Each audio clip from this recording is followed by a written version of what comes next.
WDAF, Kansas City. Dan Henry, WDAF Local News at 11. The outlook for Kansas City, a chance for thunder showers. Kansas City, Missouri police have one suspect in custody in connection with a shooting on the street at 33rd and Troost. 2 women were injured. They have been identified as 30-year-old Joan Oglesby of 2139 East 15th in Kansas City, and General Hospital lists her condition as critical, with gunshot wounds in the chest and stomach. The other is identified as Kay Sue Hammond of 5814 Olive in Kansas City. Hospital authorities say she is in fair condition, with gunshot wounds in the pelvic area and right leg. The identity of the suspect in custody in connection with the incident is not known. Police are still investigating. A class action suit against the Kansas City, Missouri Board of Education and the Kansas City Teachers Union has been filed on the docket of U.S. District Court Judge Elmo Hunter. The suit was filed on behalf of his sons by the father of 2 boys who attend Southwest High School, asking the judge to order schools opened and teachers to halt the strike. A hearing was set for April 25th. Norman Hudson, president of the Kansas City Teachers Union, sits in jail tonight, his first in a 10-day contempt of court sentence, and all negotiations between teachers and the board are being handled by a federal mediator. In Kansas City, Kansas, teacher talks are to resume immediately, according to Superintendent of Schools Dr. O.L. Plucker, but negotiations between the NEA, representing Shawnee Mission teachers, and that district school board appear to have been stalemated, with teachers apparently demanding more than the 10.5% increase reportedly offered by the board. WDAF News Time, 11 o'clock.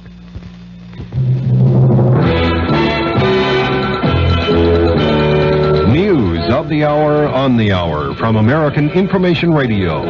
This is Richard Wall from Los Angeles, and at this hour, some black police officers in San Francisco have joined the protest against the stop and search policy in the Operation Zebra hunt for the killer of 12 whites. A member of the group, Officer Jesse Bird, announced, "We are just as much concerned about the apprehension of this individual or individuals as anyone else. But we do not approve of the Gestapo-type tactics that are being used. We do not approve of people being stopped and frisked at random.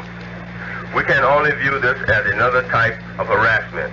Officer Bird's objection came as 5 black civic leaders filed a class action suit saying the tactics of searching blacks who match the zebra killer's description in San Francisco are unconstitutional.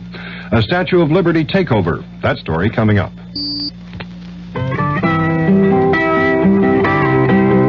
In the breath of a child lies the hope of our land. On the lips of a child rests the poem tall and grand. In the heart of a child is the peace that we have planned. And the breath of our children is a gift from God to man. 6 million children in the United States who should be running, laughing, and playing are coughing, wheezing, and choking. 6 million boys and girls are suffering from serious lung-damaging diseases. The National Cystic Fibrosis Research Foundation needs your help to help them. In the breath of a child lies the hope of our land. A group calling itself the Attica Brigade has taken over the Statue of Liberty in New York and promises to stay the weekend, demanding impeachment of President Nixon and protesting what's called social injustice in the U.S. President Nixon is spending the night at Camp David in Maryland. Earlier, the president went for a dinner cruise aboard the yacht Sequoia on the Potomac and then stopped by the home of his daughter Julie Eisenhower in Bethesda, Maryland. Mark Felt, former associate director of the FBI, says the White House asked him to issue news releases on Watergate that he considered improper for the FBI to be involved in. Felt ran the FBI after J. Edgar Hoover's death. The defense has rested its case in the perjury conspiracy trial of John Mitchell and Maurice Stans in New York. The prosecution will present rebuttal witnesses Monday. Israel and Syria disagree on losses in the first major air battles in the Mideast since the October War. But there's a warning about the consequences of the increasing escalation of the Golan Heights fighting. Correspondent Andrew Mizell's reports from Tel Aviv. Israeli Defense Minister Moshe Dayan warned today that if the Syrians continue escalating the battle around Mount Hermon, Henry Kissinger might arrive here in 10 days to find a full-scale war in progress. Dayan issued the warning in a television interview which I watched here in Tel Aviv. It came on the eve of the heaviest day of fighting yet a day in which Israel reported its first battle losses in the air, 2 warplanes shot down by ground fire. Dayan said that if Syria continued trying to capture territory, Israel would feel free to do the same. Andrew Mizels, ABC News, Tel Aviv. Japan has signed an agreement with China for mutual airline service. The nationalist Chinese on Taiwan have threatened to end their aviation agreement with Japan because of the arrangement between Tokyo and Peking. Government economist Gary Sievers says inflation will remain a serious problem in the U.S. Sievers' remark followed release of figures showing the cost of living rose 1.1% in March, raising the 12-month increase in consumer prices to 10.2%. The Chicago Tribune has an announcement of interest to nostalgia buffs. The Tribune says it will bring back the original Orphan Annie cartoon strip starting Monday. The first episode will show Annie and her dog Sandy in 1936. This is Information Radio News. From the Kurt Mears Sports Desk, the Kansas City Royals play the Chicago White Sox 2 more games in this series, tomorrow and Sunday, then move to Boston. A temporary restraining order has been issued against the Cincinnati Bengals linebacker Bill Bergey and the World Football League that keeps all WFL owners from negotiating with any member of the Cincinnati squad.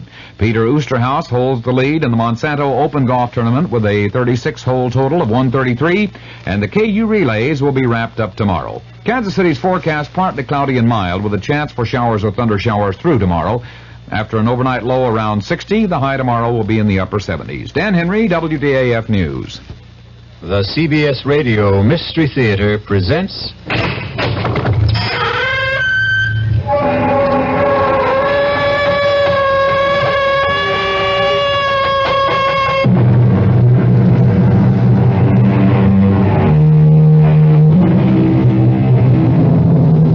Come in. Welcome. I'm E.G. Marshall. Welcome to the fear you can hear. Welcome to the world of your own terrifying imagination. The art of the double cross, unfortunately, has become part of the fabric of our lives. In espionage, however, it is almost a lifestyle. In the world of spies, for the left hand ever to know what the right is doing is unthinkable. For the next hour, imagine that you are Larry Fielding, a 32-year-old newspaperman caught in a dizzying web of circumstances seemingly beyond his control. Larry, please change your mind and come with me. Not until you tell me who you are and why you sneaked into my hotel room. You're a fool, Larry. You must know that the police are looking for you and they'll be here any minute. Oh, well, you're here now, and I still want to know who you are. If that's so important, my name is Carol Johnson. And when I tell you I know all about the murder of Dave Wilson, maybe you'll believe that I'm here to help you.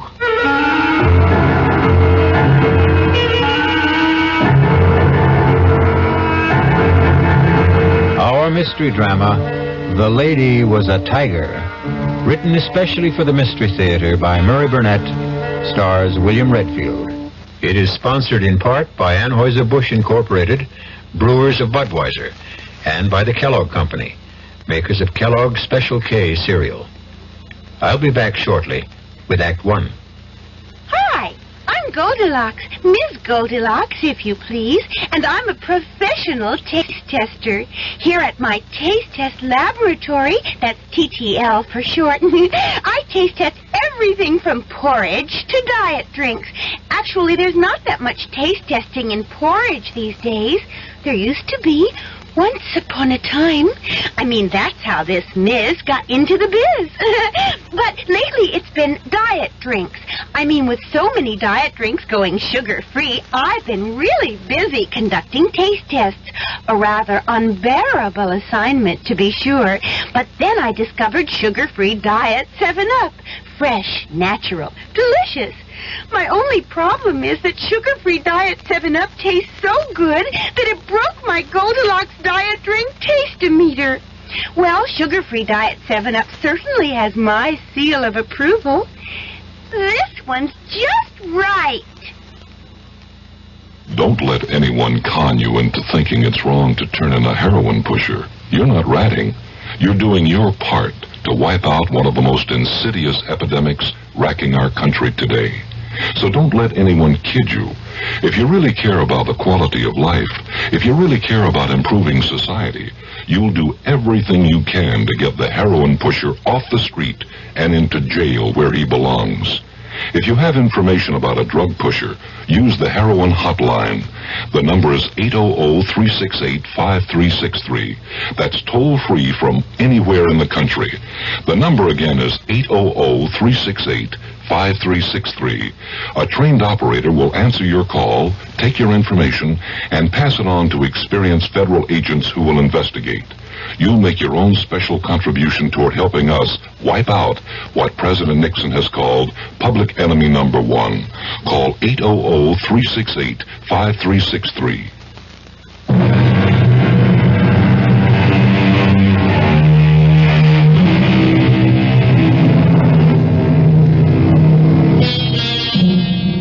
Walking is great exercise, and with good weather can also be great fun. But not when you've just been fired by the editor of the newspaper for which you've worked happily for 5 years. Larry Fielding has been walking aimlessly for 2 hours, trying to figure out why Horace Finley, the editor and his boss, had refused to give him any reason for his dismissal. Tormented by his frustrating thoughts and tired, Larry sits down on a park bench to think. He is so deep in thought, he is unaware of 3 men who suddenly surround him. Larry has only to look at them to know that he is in trouble. He tries to get up, but is pushed back down, and the men start to beat him up. No, take my money and leave me alone, will you? Look, if you want money, I told you can have it. Help! Help!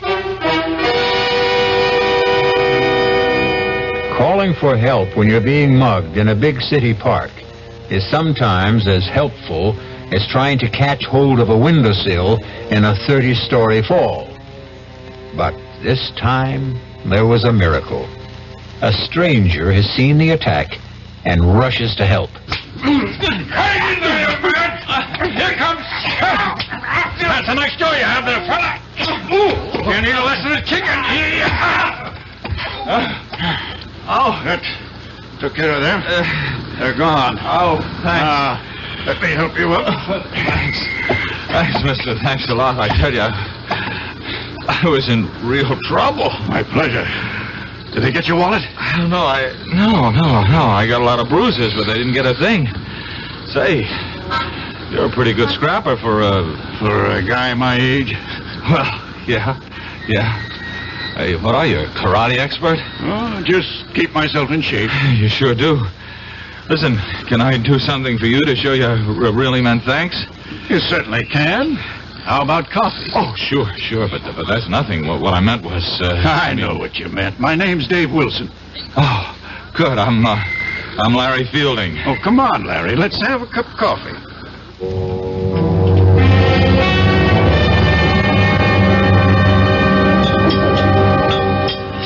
You know, I still can't get over the way you tore into those guys. I was a commando in World War II. World War II? Did you think I was in the Civil War? No, I didn't mean that. It's just... Well, to a young fellow like you, World War II might as well have been in the last century. It was only 30-some-odd years ago, you know. Oh, I know. After all, I was in the newspaper business. Yeah, that stuff which you told me about losing your job. What are you going to do? Oh, I don't know. Look around for another one. What bothers me is the way my editor let me go. No explanations. You know, we were friends. You'd think he'd at least tell me why he fired me. Those things happen. Stop torturing yourself and begin making plans. No, not until I get this thing straightened out in my own mind. I think I'll call my editor at home tonight and... I've got a better idea.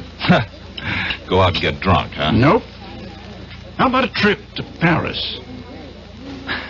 Are you putting me on? I'm serious. Well, what are you? A scout for contestants for some kind of TV quiz show? No, I am a man sitting on $200,000. What? And I need a guy just like you. Now, look, I'm a newspaper man. Anytime a stranger starts talking about a trip to Paris and a couple of $100,000, I, Walk away without even listening? Yeah. Even if the man just happened to maybe save you from being mugged, robbed, and beaten up? Okay, all right, I'll listen, but believe me, that'll be it. Fair enough. First, here's my card. Oh, David Wilson Calridge Imports. I never heard of him. You can call and check me out. I told you I was in World War II. Oh, look, I'm grateful to you, but you're wasting your time. Why don't you shut up and listen? You've probably heard about the millions of dollars in artworks and precious jewels that the GIs liberated during the last days of the war. Liberated, sure, yeah. Well, I've heard stories. Well, most of them are true. One that I know in particular certainly is. Did you ever hear of the Lancer collection? Lancer, The Comte de Lancer came from an old French family. And the Lancer collection is a fabulous assortment of diamonds, rubies, emeralds, and other precious stones, which were seized by the Nazis when they swept through France in 1940. A pal of mine, not a commando, happened to come upon the collection when the Americans were driving the Germans back in 44. Wait a minute. And he liberated it? Exactly. He and a distinguished Frenchman named Henri Thiel. Oh. Professor Henri Thiel? The archaeologist? That's the man. Oh, come on. He wouldn't, You were saying something? No, nothing. You were about to say he wouldn't get involved in anything crooked, weren't you? Yeah, something like that. You're right, he wouldn't. But he was younger. The world was quite different then. And my GI pal was a most persuasive guy. They decided to bury the Lancer collection. They did. They drew a map. And today, Professor Thiel is the only possessor of that map. Uh-huh. And, what happened to your nameless friend? He's dead. Professor Thiel wants to return the jewels. But that's easy, isn't it? Not if the professor doesn't want embarrassing questions asked about how he came by that map in the first place. Oh. What about you? Calridge Imports is a highly respected and reputable importing firm. I want to keep it that way. Oh, so do I, even though I've just been fired. You haven't heard what I'm asking you to do. Well, what? Come with me to Paris. You're writing a story on Professor Thiel. He's good material. You'll grant me that. Yes, yeah. You'll interview him, naturally. During the course of that interview, he'll give you a slip of paper, which is a map showing the location of the jewels. You'll later deliver it to me. And that's all you have to do. You, mentioned something about sitting on hundreds of thousands of dollars? That's right. The Lancer collection is worth that and more. I'm sitting on it. I intend to return the jewels and collect a reward. If you want to share in that, you deserve it. Mrs. Wilson, the report is positive. Fielding has agreed to go to Paris with me. He bought the story about picking up a map showing the location of the Lancer collection. Operation successful.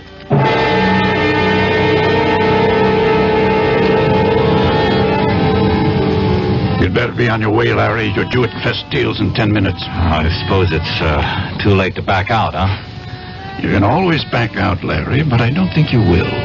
There's really nothing to it. Make it look like a normal interview. Take notes. The professor will give you the map. Slip it in with your notes. Bring it back to me here. I'll be waiting.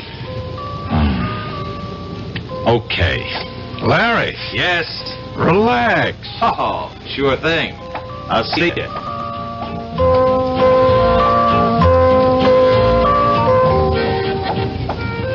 Would Monsieur mind if I join him? I wouldn't mind at all, but I don't think I'm what you're looking for. Oh, but Monsieur is exactly what I seek. Exactly. And just what is it you're seeking? To warn you that you are in grave danger. Why don't you come off it with that phony accent? If you've got something to say to me, say it. Would Monsieur buy me a Pernod? Sure.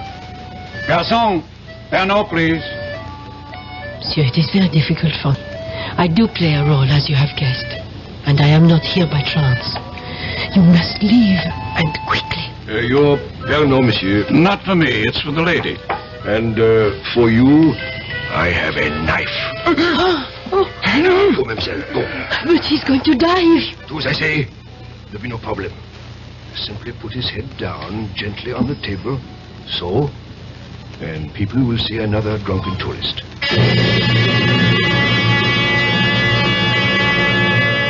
Your name is Larry Fielding. You're 28 years old, and you're feeling marvelous.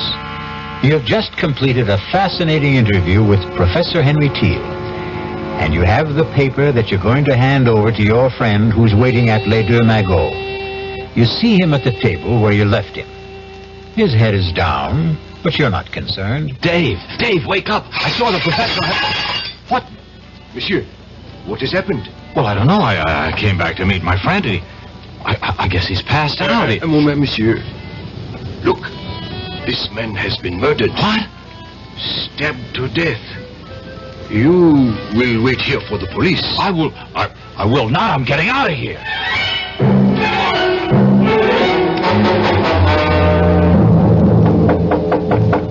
Who's there? It is I. Open up. What's the matter? What happened? The other American. The young one. He got away. You let him go? He panicked. Ran. Now what? He'll probably go back to his room at the Dauphine. You will check.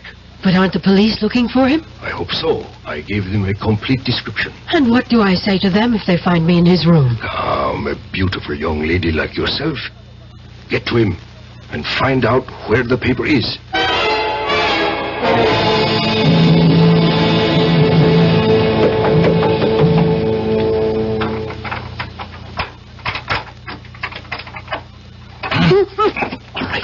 All right. Who are you? If I take my hand away, you promise not to scream? Right? Okay. Now, why have you picked the lock into my room? Never mind. You have to get out of here. Not until you tell me who you are. If that matters, my name is Carol Johnson. I've been sent here to help you. Oh, sure. I know about the murder of your friend. Wait a minute. Sent by whom? I'll answer your questions while we're on the way. On the way to where? Safety. I don't need to run. I didn't kill anybody. I'm not about to take off with a strange girl, particularly not one who's equipped with skeleton keys. Oh, suit yourself. Goodbye.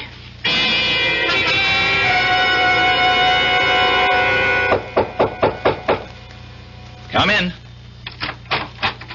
Monsieur de Ranceding. Yes? Inspector Victor Roux, Sûreté. Oh. You will please come with me. What for? Suspicion of murder of another American? Monsieur David Wilson. Inspector, listen. Why would I kill Dave? I've already told you I had an appointment to meet Dave at the cafe. He was waiting for me. Would I have walked up to a man I just killed and shake him so that he'd fall down and make a big scene? That is your explanation. There is nothing to support it. Well, there's nothing against it either. There is the word of Louis Goret. Who's he? The waiter who attended the table at which Monsieur Wilson and you sat. The only reason that you are not, as of this moment, charged with murder is because you did return. That much the waiter's testimony supports. Only he says that Monsieur Wilson might very well have been dead shortly after you returned, and that you had time to kill him. That's a lie. So you say. Oh, just check with Professor Teal. He'll tell you what time I arrived, what time I left. We have been trying, and there has been no answer. We may have him on the telephone now. Hello? Eh? Ah? So? Voilà bien. Merci. All right, well, what'd he say? That was not Professor Teal. That was his apartment. And his servant. His servant? There was nobody there when I saw him. Don't you mean if you saw him, monsieur? Oh. According to the servant, Professor Teal left for an extended holiday early this morning, and it is not known when he is expected back.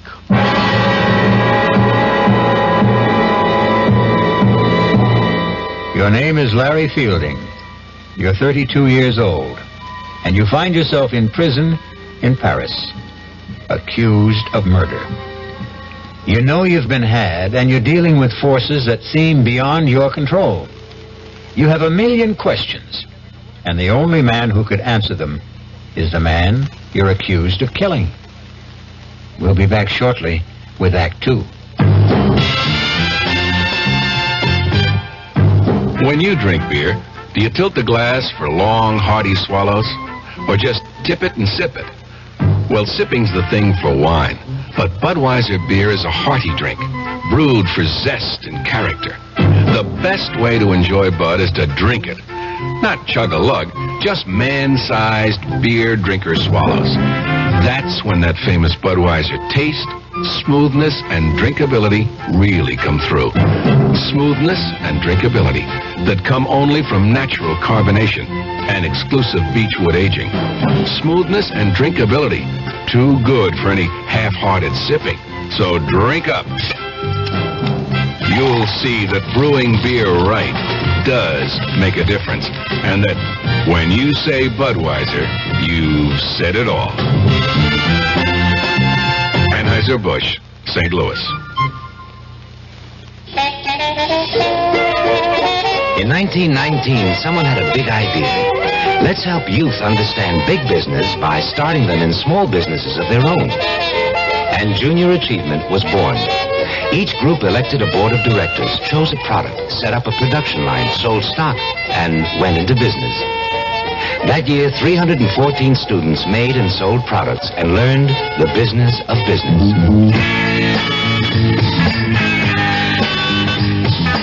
Today, Junior Achievement has grown to nearly 200,000 members. Junior Achievers are designing and marketing their own products and services, from cutting boards to printing. They're organizing sales efforts, writing marketing plans, calculating profit and loss. Running these small businesses helps Junior Achievers understand how big business works. Support Junior Achievement, where youth learns the business of business. Call your local Junior Achievement office.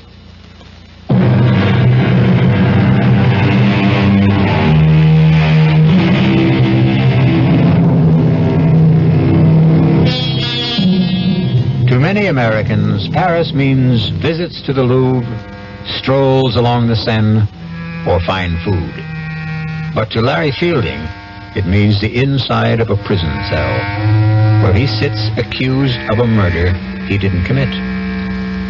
Fielding knows he's been caught up in something that involves more than the recovery of some stolen jewels. However, what he doesn't realize is that he's the key pawn in a deadly game, and the players are about to make some moves. Come. I don't think it's smart to have me come here so often. I would not have sent for you if it were not necessary. Do you still believe that Fielding knows nothing about the operation? I do. Then where's the document? Well, we don't know he ever had it, do we? We know he visited Thiel. We know that Wilson waited for him at Les Dumagots. We know he came back there. I think it is safe to assume that he was carrying the plans. And he didn't have it on him when he was arrested. Roger arranged to be there when Fielding was brought in and searched. He says there was nothing on him. But he wasn't picked up right away. Exactly. He eventually went back to his hotel room, as you know. I believe he has the paper and that he has somehow managed to hide it. It does us no good in prison. We shall have to arrange to have him released. And how do we do that? We don't. You do.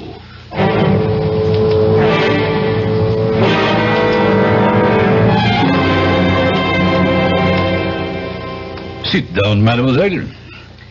Your passport says Carol Johnson. That's right, Inspector. And I am told you are in my office because of the unfortunate incident in the Café Les Dumagots. Yes, Inspector. I just had to come here to tell you you have the wrong man. Ah? And how do you know that? I'm studying at the Sorbonne. I visit Les Dumagots all the time. I was sitting right there when that man was murdered. Formidable. You saw a man murdered and you did nothing. Oh, at the time I didn't know it was a murder. I just thought the man had too much to drink or was ill. But the reason I know that you've arrested the wrong man is that the murdered man was dead before this young American Fields Fielding. Yes, well, the man was dead before Fielding ever got to the table. Fielding came and shook him, and that was when it was discovered that he was dead. I'm prepared to swear to that, Inspector. Of course you are prepared to swear to this story that you have just told me. Why not? It's the truth. Of course, mademoiselle. Why would a beautiful young lady like yourself lie to an inspector of the sûreté? I'm not sure that I like the way you say that, Inspector. But everything will be all right if you release young Fielding. You have told me you will swear to this statement of yours in court. Therefore, I have very little choice. Ah, good. But, mademoiselle, I have been a police officer for 20 years. Long enough to know that witnesses who appear late with an alibi for an accused murderer often have reason. Oh, that's ridiculous. And I also wish to warn you, mademoiselle, that the Sûreté considers this a very much open case. That is the business of the Sûreté. Au revoir, Inspector.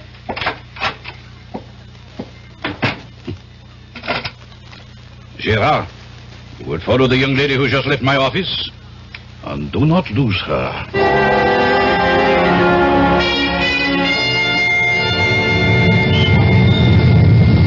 Hello there. Oh, it's you. Want to give me a lift? Well, I suppose I owe you something for getting me out of jail. Taxi! Taxi! Here, we got one. Hop in. Oh, thanks. Driver, Hotel Dauphine. Well, you look pretty good for a jailbird. You look pretty good yourself for... Come to think of it, what are you? An American girl in Paris trying to make a living. What are you? An American in Paris in need of a bath, a drink, and some food. You know, you're not bad looking. Oh, thanks. While we seem to be exchanging compliments, can I say you're about the best-looking girl I've seen since I've been here? Thank you. Now that we like each other so much, don't you think it's time we started telling each other the truth? Yes, I'll buy that.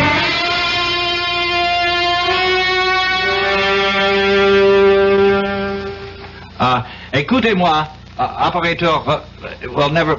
You speaking. Okay. Well, look, I phoned the desk about an hour ago to get this room straightened up, and so far nothing's happened. Now, can you please just send someone up so I can sleep here tonight? Huh? While you're at it, where's our food? Wait a minute. That's a different department. Oh. I'll have to call room service again. Oh. Maybe you won't have to bother. Entree. Your dinner, monsieur. Madame. Merci. Monsieur would like me to serve. No, thanks. No, I think I can handle it myself. As monsieur wishes. Wait a minute. Don't I know you? I think not, monsieur. Now, I've seen you before. I'm sure I've seen you. Paris is a large city, monsieur. One passes people on the streets and... The streets. The streets, that's it. You're the same guy who was at the Café Les Deux Magots. Monsieur is mistaken. What? Hey, wait a minute. Come back here. I want to talk to you. Oh, now don't go chasing him down the hall. Why not? Listen, Carol, I'm positive he's the same waiter. You just deny it and you can't prove it. But... Even if you could. What do you think it means? Well, it means... Well, I don't know. But if I get him to talk, maybe I'd find out something. I thought you were going to clue me in. Oh, yeah. Listen, have you ever heard of the Lancer collection? Of course. It's in the Louvre. Oh. The family of Comte de Lancer gave it to the museum after it was recovered when the Nazis fled Paris. What? Well, why does that shake you up so much? Because it can't be true. Come with me to the Louvre and I'll show it to you. Well, that changes everything. Come on. Where are we going? To the American consul.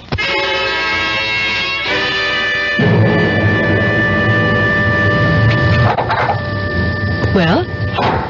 Unbelievable. What? Simply unbelievable. Do you know what the consul told me?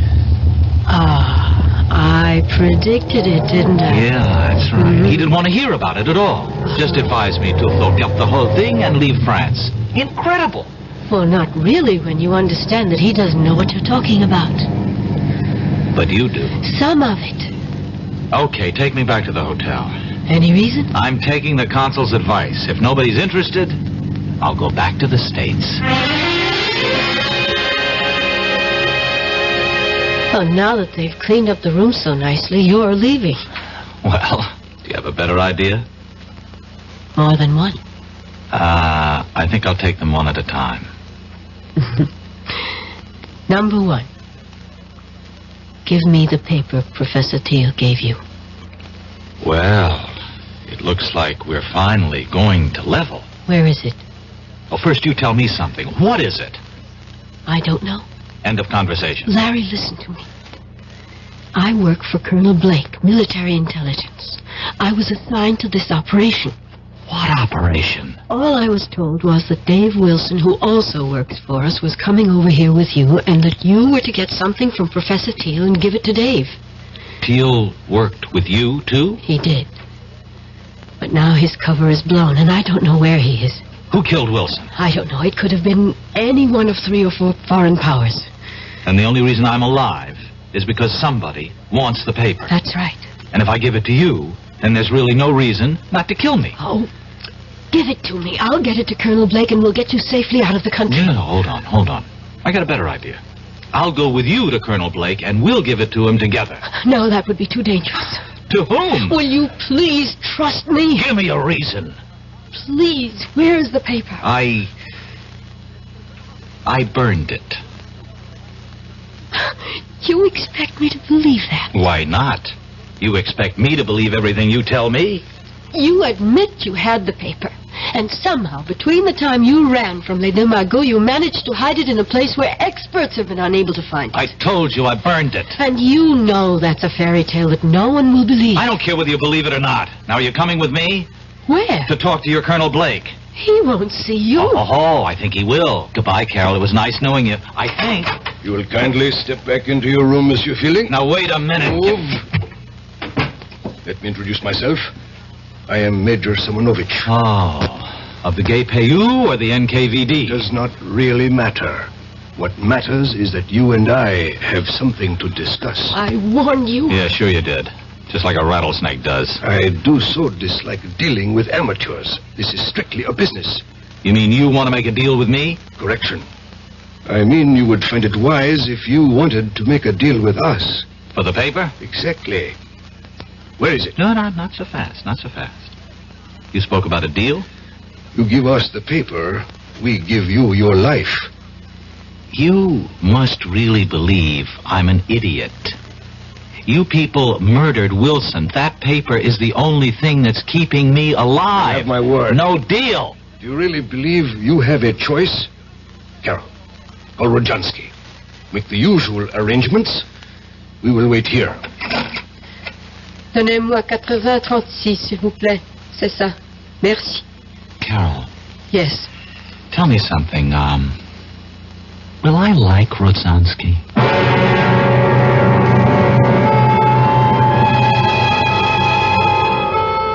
By this time, Larry Fielding realizes that he's been used. That he was never supposed to bring Dave Wilson a paper telling the location of the Lancer jewel collection. But his discoveries have only added to his dilemma.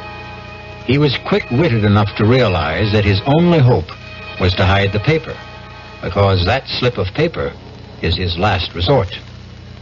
We'll be back shortly with Act 3. Great taste in the morning. Kellogg's has that wholesome taste to get you up and grinning. This is Jerry Crawford for Kellogg's Special K. We've been having some fun in our television and radio commercials by using a ball and chain to symbolize the slight overweight problem common to so many of us. We point out that being a few pounds overweight is just a little more difficult for you. Climbing stairs, just walking around, even sitting down can feel, well, like you're wearing a ball and chain. In case you missed the message, it's this. If you really want to get rid of that extra weight, you really have to work at it by exercising and with sensible meals like the Special K breakfast.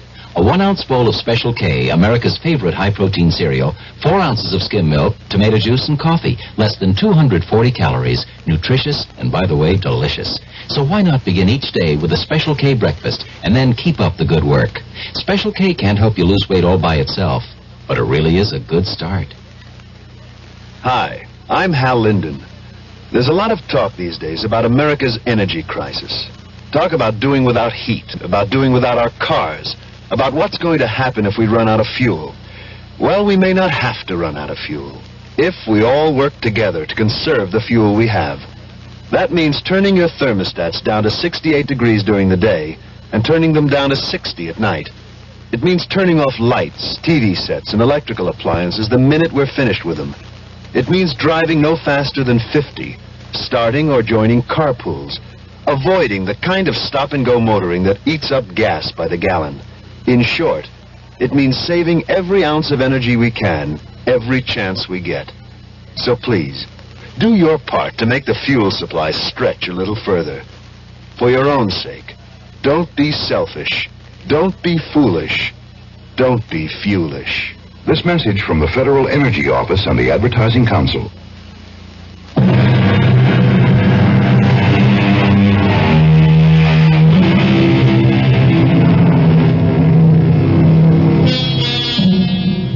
Newspaperman Larry Fielding sits waiting in his Paris hotel room, closely guarded by 3 members of the Russian secret police and the beautiful American girl, Carol Johnson. They are waiting for a man named Rosansky, who might very well be, for all Fielding knows, his executioner. You know we mean to obtain the paper. Rojansky is a doctor and a chemist. He'll be here shortly. You will be put to sleep painlessly. You'll be taken from here in an ambulance to a safe place, and there you will be injected with sodium pentothal, Fielding. You will tell us. Look, I don't suppose you'll tell me what's so important about this piece of paper? You have heard of the SAM-6 missiles, the surface-to-air weapons with deadly accuracy that we have developed and which were used so successfully in minor wars in Asia and the Middle East? Yes, I've heard of them. Good. We learned that someone whose identity we still seek has invented a jamming device which would render the SAM-6 almost worthless. We don't believe that any such system can be invented, but we do not take chances. We have reason to believe that the piece of paper that you carried away from Professor Teals has the information for building such a device.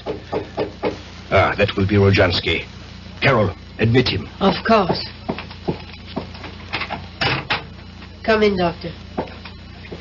This is the patient. Now, look, I really don't think this is necessary. It will be easier if you don't force, young man. I don't intend to make... Hold him. Now, his arm. Hold it still. You brought a stretcher? Of course. There. You'll be under in a moment, so we can leave.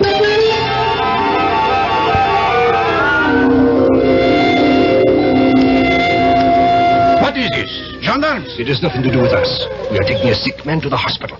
Put this stretcher into the ambulance. Quickly. I must apologize, but we received a report from the hotel concierge that there was a dead man here. Absurd, Inspector. This is Dr. Jansky. The doctor will explain this to you, Inspector. This man became suddenly quite ill. I gave him a sedative to quiet him, and we're now taking him to the Lefebvre nursing home, as you can see by the ambulance. You say he is alive? Very much so. See for yourself. Mon Dieu. I know this man. Inspector, he must receive medical attention. Of course. But I suggest that instead of taking him to the nursing home, he go instead to the police hospital. That's ridiculous. He's my patient. I am afraid I must insist. This young man has most recently been released from jail, where we were holding him on a charge of murder. If he has been released, then Released, yes. But he has not been completely cleared, so... Laurent, begone. Take this man to the police hospital.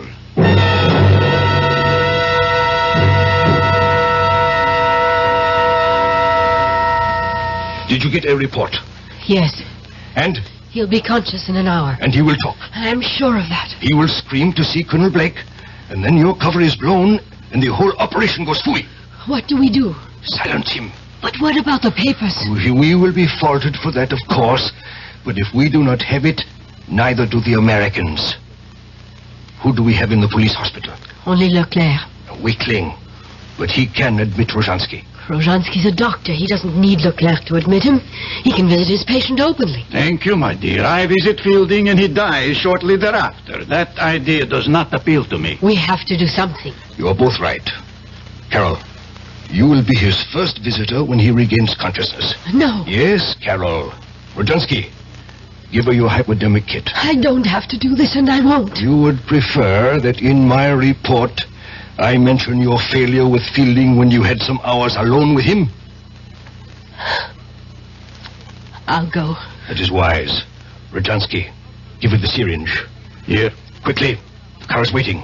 And Carol, if you should decide, or even think about changing sides, it would be most unwise. You know the French police are still most interested in the person who murdered Wilson.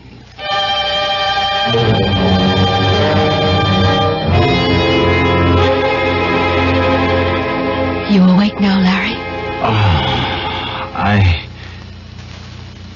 Oh, no. Wake up and listen to me, Larry. What? You've got to listen. Try to understand me. Wait a minute. What kind of a place is this? You're safe. It's a police hospital. All right, but how did you get in here? Where's Rodzansky? Look, I can understand how you feel and why you don't trust me, but the truth really is that I am a double agent. Oh. Do you understand what a double agent is? As near as I can figure out, a double agent is somebody working for two different sides. Yes. And neither side trusts them. Oh. You know, that fits you to a T. You might just be telling the truth. I am. I really work for Colonel Blake, as I told you. The Russians know it. They think I've infiltrated the U.S. military intelligence. But in fact... Yes, I know. You've really done just the opposite. Yes. Worked your way into the Russian apparatus. Exactly. Oh, Larry, how can I make you believe me? You can't. Listen, you were deliberately recruited. The reason you lost your job was because we got in touch with your boss. He agreed to go along. The men who jumped you were part of the setup so that Wilson could save you. Hey, now, wait a minute. But that doesn't prove a thing. You could have learned all that working for Blake and still be with the other side and... Oh... And wait, now, speaking of Wilson, how about getting him killed? I tried to warn him, but there wasn't enough time. It was either go along with that or blow my cover and endanger the whole operation. And when I wanted to give the plans to Blake, you objected. Same problem if I went with you to Blake or you went to him after we had talked. My cover was blown. All right. Now, and suppose I had given you the plans. How would that have changed the situation? We would have had a phony copy that I would have delivered to Igor and everything would have been fine. And there's still time for me to do that. If you will just believe me and tell me where the plans are. I'd like to believe you. I really would. Please. Where are they, Larry? Get me to Blake. It's too dangerous. Look, you see this? Yeah, it's a hypodermic. It's death. Igor sent me here with this to kill you. Now, do you believe me? Wait a minute. If you don't kill me, and I guess you don't intend to, what will Igor and his friends think? Isn't your cover blown then anyway? Could be, but if I come back with the plans and say that I got them out of you without having to kill you, there's a chance they'll believe me. Well? I'm thinking. Who are you? One of the hospital guards, monsieur. Oh. Mademoiselle, you have been here some time. How is the patient? Guard. Yes, monsieur? Call Colonel Blake at U.S. Military Intelligence. Tell him I've got to see him right away on a matter of the utmost urgency. Colonel Blake? Colonel Blake. I will inform my superior. Now, you don't have to inform anyone. Just call him. Yes, monsieur. The Major will be disappointed you have not followed instructions. You are a fool. I would have had the information if you hadn't come in when you did. I know what you were ordered to do. What? What's this? A moment of truth, I'm afraid, Larry. Oh, I know how highly the Major regards you, mademoiselle. But I also know what he thinks of me. Tonight will change that. Give me that syringe. Here, right in your arm. Oh, you traitor. I knew. Carol, you were telling me the truth. Yes. Yes, I was. And I had to kill him. To make you see it. Where is the paper, please? In my hotel room. Oh, aren't you ever going to stop playing games? You know your room was searched. Let me get dressed and I'll show you.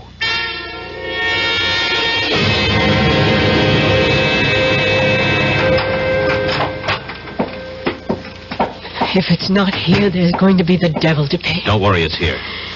Now I'm the one who has to be shown. Trained operatives from 2 special branches went over this room with everything except Geiger counters. Okay. Where are we going? The bathroom. That was searched, too. Oh, I don't doubt it. Oh, we went through that cabinet. Did you now? What do you see? Towels, paper tissues, some of your toilet articles. We took your razor apart. And what else?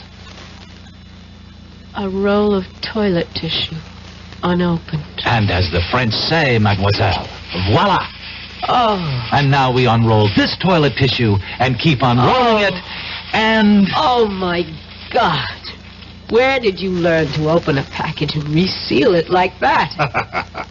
When I was a kid, I was the best clerk in Roscoe's shipping department. Oh, thanks. It was nice knowing you. I really mean that, Larry. Hey, wait a minute. Surely I've earned the right to buy you dinner. I'd like to. Well, you'd better, or I'll start doing some talking. Blackmail? You said it. All right. I'll meet you at Les Deux Magots at 10:30. No way. Let's try the right bank, La Rotonde. That's a date. I'll see you. You better be there.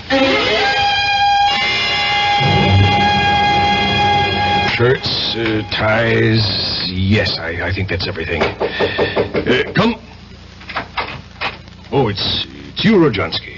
Are you coming with me? I am staying. Then we shall say goodbye. I do not have much time. The plane for Moscow leaves at... I do not think you'll be taking the plane. Are you insane?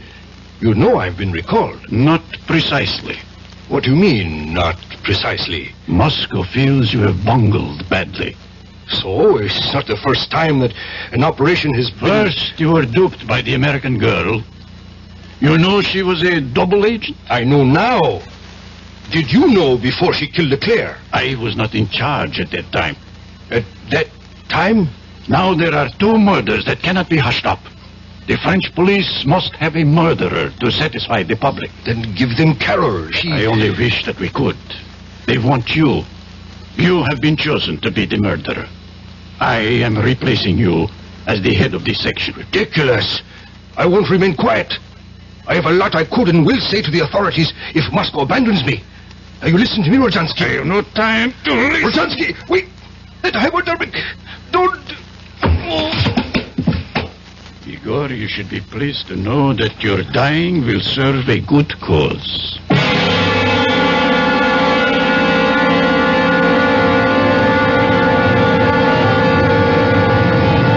I'm sorry I'm late, but But? there were loose ends that had to be cleared up. Well, I thought maybe you decided against coming. Oh. After all, your job here is finished. Well, yes. Sit down. Now that the Russians know you, there's nothing for you to do. It would be suicide to try to, huh? Oh, well, there are other things for me. Sure. Like getting married to a lovesick newspaper man, settling down, raising a family.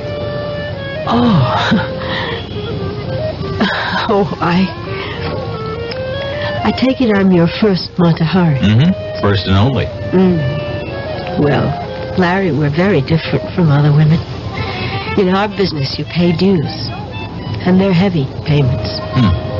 I don't get it. I'm talking about sitting at another cafe on the left bank. Sitting and knowing that an agent named Wilson was going to be killed. Clumsily trying to warn him, and finally deciding that his death was the way it had to be. Larry, that's a big payment. But you can forget about it now. It wasn't your fault. No, forget about that and forget about Leclerc. Well, you had to... You see, It's even hard for you to say. I had to kill him. No, Larry, I have to keep on to justify those things. But, Carol, listen. Bye, Larry. Thanks for the champagne. But our dinner. I've ordered dinner. At least have dinner with me. Oh, we both know what I have to do. If I ever change my mind, I promise I'll come running.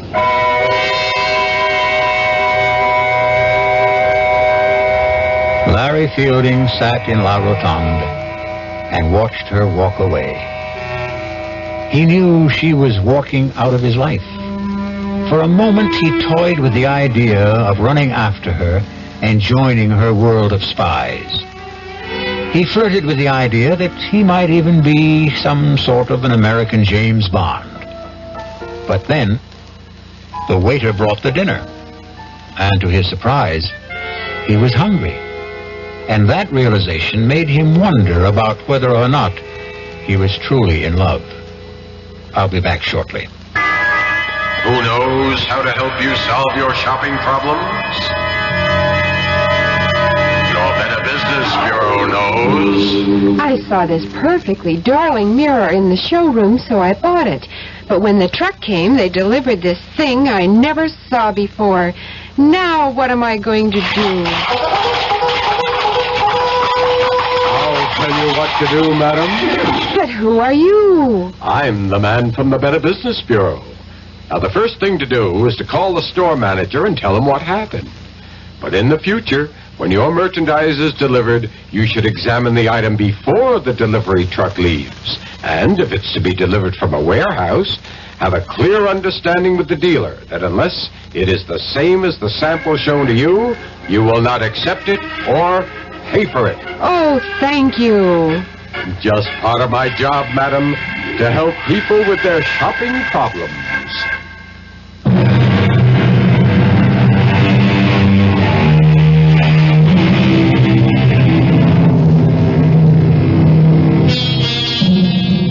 Back in New York, Larry Fielding returned to his old job. An old friend and boss, Horace Finley, who was curious about what had happened in Paris. Finley kept pressing Larry to tell him about his Parisian adventure. Finally, Larry said, I'll tell you, Horace. In Paris, the food was good. Our cast included William Redfield, Joan Loring, Roger De Koven, Ian Martin, and Chris Gampel.